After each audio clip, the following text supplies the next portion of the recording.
attitude flags out of view. My attitude flag's out of view. Okay, stand by for, we're going to release brakes in the brake check.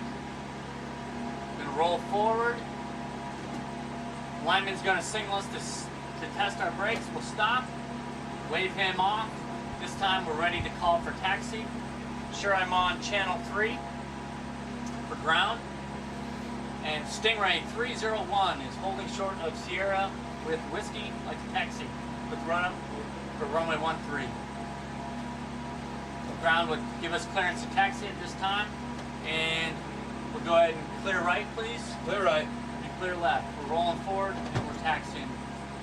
While we're in the line area, we don't want to do any checks that are going to keep us outside or inside the cockpit. We want to make sure we're scanning outside so we don't run into another airplane. But once we are clear of the line area,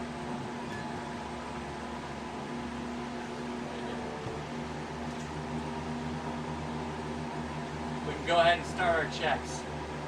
So we're looking for a needle right on the turn needle and ball left, and we'll mark both our compasses. Mark. Good mark. This time you can go ahead and pass the controls to the co-pilot so he can get his taxi checks, or his brake checks. You have the controls? My controls. My brakes are good. Brakes are good. Copy. I'll take the controls back. My controls. I'm going to go ahead and bring it into reverse. I'm going to momentarily bring him to full reverse. Ensure we've got symmetrical spool-ups of both engines. And then bring it back out of reverse.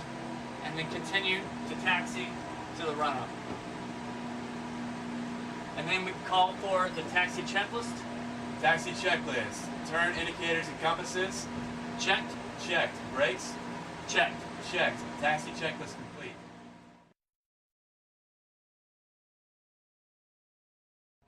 Alright, we're in the run-up now. Please monitor the aircraft for movement during the run-up. Run-up checklist. Engine run-up checklist. Parking brake. Set. Environmental switches. The right seat, you want to turn the air conditioning unit from auto to off, and the response is set. Condition levers.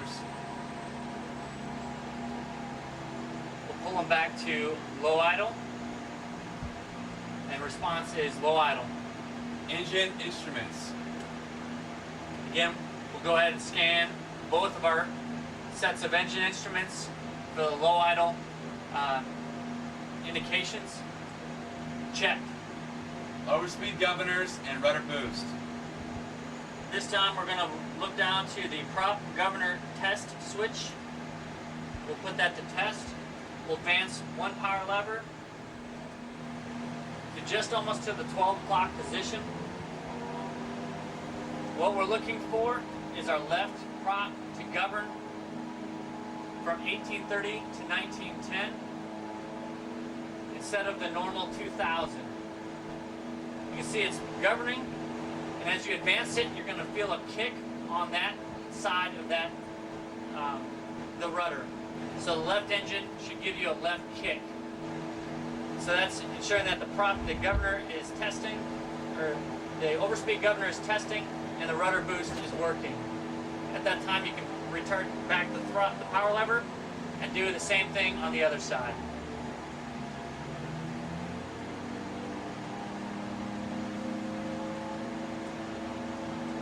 It's governing, and then there's the rudder boost. Pull it back. Response is checked. Primary governors. What you want to do is put both, set 1800 RPM on both sides, and pull back the prop levers back to the feather detent. You're going to get a master caution for the reverse not ready. That's expected. And what we're looking for is prop RPM between 1600 and 1640. You can push them back up to full forward. Response is checked. Ice vanes. While leaving 1800 RPM on both sides, we're going to open up both of our ice vanes. Before you open it up, we're going to note our ITT and our torque. When we open them up, we should see a rise in ITT and a drop in torque. Now on the ground, it may be very slight, but we'll be looking for those indications. So ice vanes coming on. We see a very slight decrease in torque and an increase in ITT on both the left and right engines. And we should see the left and right ice vane extended lights come on. And I'm going to look down beneath the left-hand cowling and look for that ice vane visually extended. I'll say extended on the left. Extended on the right. This time, we'll go ahead and bring them both back to retract. Again, noting ITT and torque. Again, this time the ITT should be decreasing, torque should be increasing. Ice vanes extended lights are out, and we're visually retracted left. Retracted right. Checked. Checked. Auto feather, auto ignition. For this one, we'll go ahead and bring back our power levers back to 500 foot-pounds of torque. We're going to turn both our auto ignition systems to on, and then our auto feather switch to the test position. You should note that you get two left and right hand auto feather lights illuminated. And so we're going to start our check with the left engine. We're going to decrease it, pull back the power. At 410 plus or minus 50, you should see the left ignition light come on and the right auto feather light go out. You continue to decrease the power lever, and at 260 plus or minus 50, you're going to see the left auto feather is to flicker and the prop is going to feather. You can advance the power lever back up to 500 foot-pounds and do the same thing for the right-hand engine. 410, you get the swap. 260, you get the flicker.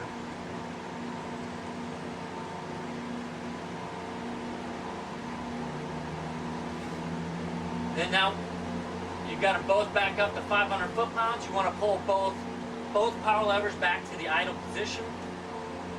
You should get both auto ignition lights come on, and the auto feather shouldn't try to feather either side. So just the only thing you should get is two auto ignition lights to come on. You can release the switch at that time and turn the ignition switches to the off position, and the response is checked off. Manual feather. This time we can check our manual feather. One thing we're going to need to note is our N1. We're going to make sure that it does not decrease or it fluctuate more than 1%. So you can have your co-pilot monitor your N1 for you while you're going to look for an increase in torque and your prop RPM to go below 800. You just need to do this briefly to ensure that it's going to feather. So ready to monitor N1? N1. Roger. I noted I got an increase in torque. My prop RPM started decreasing past 800. N1 stable. Master caution, reverse not ready. Check. Condition levers. All right, condition levers. We got them in low idle. We'll reset them back to 65%.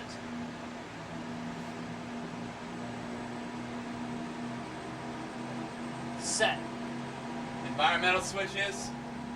Once I have above 61% on the right N1, I'm going to turn the air conditioning unit from off back to auto. The response is set. Engine run-up checklist is complete. Takeoff checklist, please. Takeoff checklist. Autopilot, flight director. All right, this time I'm going to go ahead, pull the yoke mid-travel, engage the autopilot.